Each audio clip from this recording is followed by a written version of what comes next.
Hey guys, sorry for the flattering angle, but as I'm editing this, I'm using new software, so sorry there's no intro.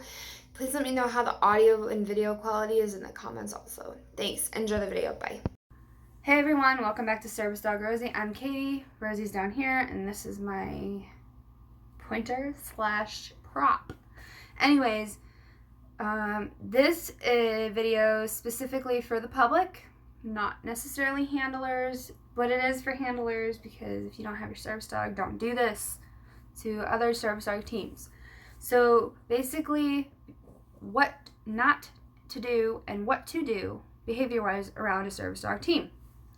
And by a service dog team, I mean myself and my service dog.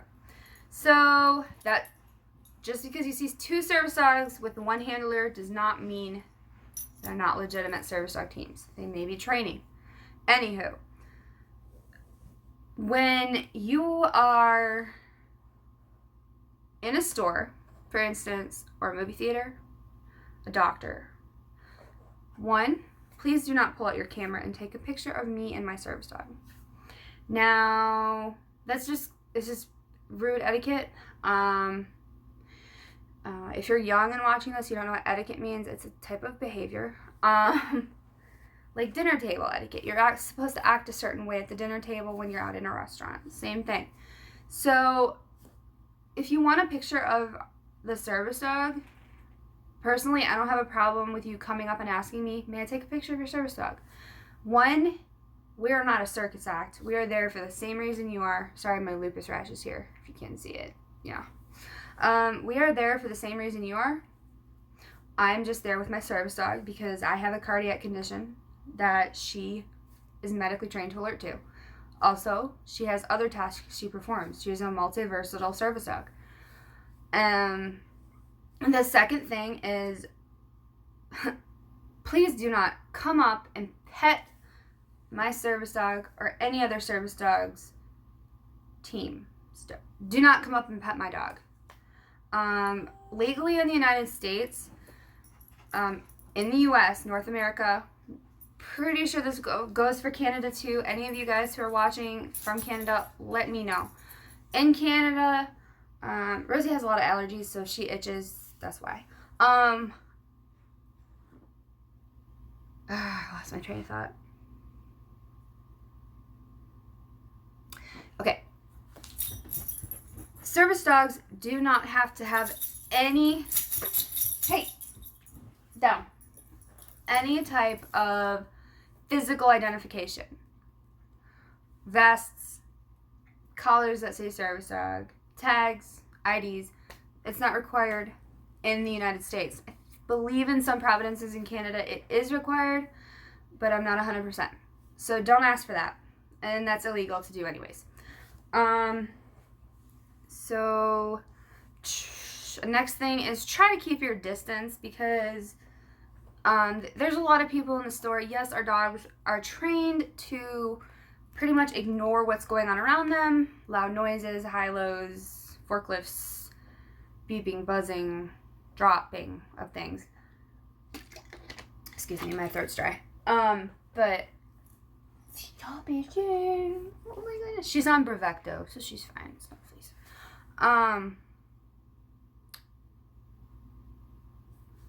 Just keep your distance. My dog, if you get too close, my dog personally is trained to, if I say a command, she is trained to either go in front of me or behind me and create space. Now, when she does that does not mean reach out and grab her. At all. A story time, I was in Walmart when she was 4 months and 6 months. Do not go in the comments and degrade me for that age. I know, I now know I was a new handler at the time, and probably not the best store to take your dog in, Walmart. Especially when it's the end of the day and school's just let out.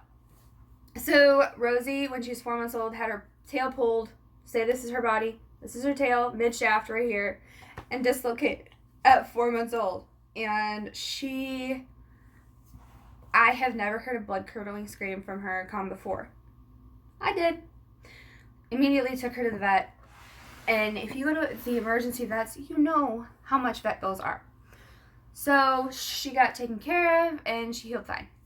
Second time, sorry, I'm using my poker to adjust the camera. Okay. The second time it happened, we were at the same Walmart. Only it was like, no, I want to say 9:30 at night. It's been like over a year. So not over a year, a few months. It was last year in like October or November. The same thing happened at the same Walmart at the same time. Not at the same time. But someone came up and pulled her tail again mid-shaft. Another kid. And yes, I called the police. Yes, they had to pay the vet bill. Because one, it is a federal offense. And I'm sorry if I'm getting moody. It is a federal offense to interfere with the service dog team. I didn't press charges. The mom just had to pay the vet bill, which she did. Thank God. And Rosie's fine. But the implications that put on my dog, oh, getting anyone to talk like that.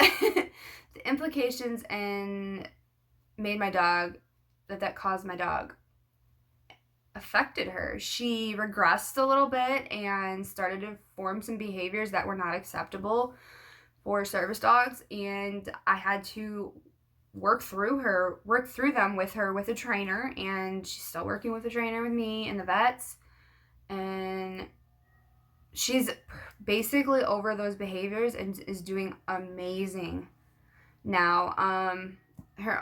She is a Weimaraner, and if you have a Weimaraner or a Vizsla, you know they're Velcro dogs, and they're prone to separation anxiety. That is her main issue still, and I'm working through that with her. Now if I leave her home alone with my parents' dog, she's fine, but half the time it's just me and Rosie. So another behavior to avoid is, I'm looking down at my notes, please do not come up to our dog and give them a treat. As hard as it is to avoid that, please don't do that. It distracts the dog, and if they miss a medical cue, they can pick up on medical issues. For me, I have a cardiac condition. She picks up on that before I even know what's going to happen. So please don't come up and give them a treat. Plus, if they're on a restrictive diet, Rosie's allergic to some foods. If you come up and give that to her, it could cause a major reaction with her, more than she already has, with her environmental allergies. So please don't come up and give them food. If you see us sitting in a waiting room at the doctor's or sitting on a bench and my service dog is asleep on the floor, I believe in the 4 on the floor rule. There are certain times when it might be appropriate for her not to be on the floor, but she's a 75-pound dog. 75 pounds. She needs to be on the floor. So if she's napping, that doesn't mean she'll miss a medical cue. She's just taking a break as I'm taking a break. Most likely, if she's sitting down, she's alerted to my condition and I need to sit down so something some medical emergency doesn't happen. So don't assume a napping dog is off duty.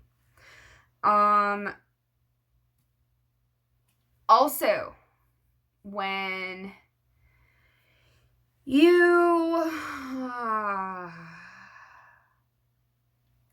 my dog is at home, she is a normal dog. We do training sessions daily. Some days I don't because I just don't feel good enough. And today was one of those days. Service dogs at my house with my service dog, she is a normal dog. She will bark at people at the door. She knows she has to go to place for food and stuff, but she interacts with the neighbor dogs and stuff. It's just a normal dog, They are still dogs. Service dogs are not robots. I'm sure you've heard other handlers say that. Please treat the handler, meaning me and other handlers, with respect and dignity. Because we are not a circus act. We're not there for your entertainment.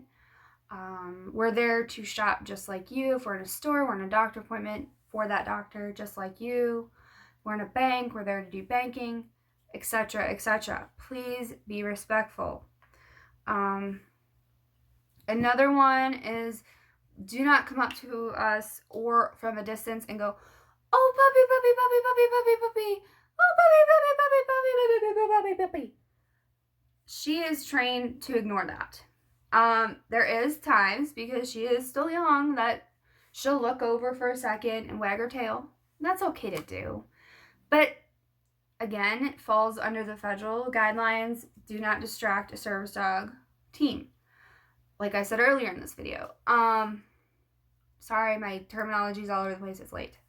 But still, don't do that, because if my service dog misses